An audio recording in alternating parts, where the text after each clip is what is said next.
غض البصر يا بني ليس مهانة، بل هو تمام الأدب مع قلبك.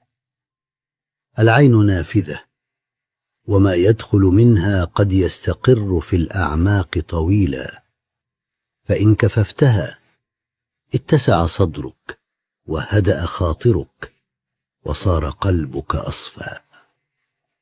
ليس كل ما يرى يؤخذ، ولا كل ما يعجب يتبع، فاصرف نظرك تحفظ نفسك وتسلم سريرتك.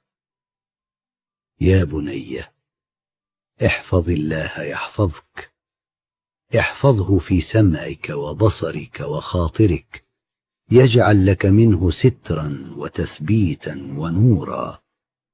وغض البصر هو مفتاح العفة، ليس سترا للعين فحسب، بل صون للقلب أن يستباح. العين طليعة الهوى، فإذا رددتها إلى أدبها سلمت الخواطر من تشتتها، وانكسرت الفتنة قبل أن تقيم فيك.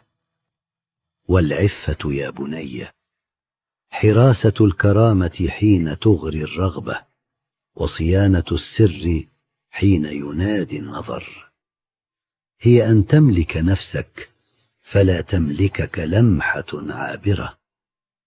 وغض البصر يحفظ لك وقار الروح، ويورثك حرية من أسر الشهوة، ويرزق القلب سكينة صادقة. يا بني من صان نظره صان قلبه، ومن صان قلبه أكرمه الله بنور في داخله لا يستعار ولا يشترى.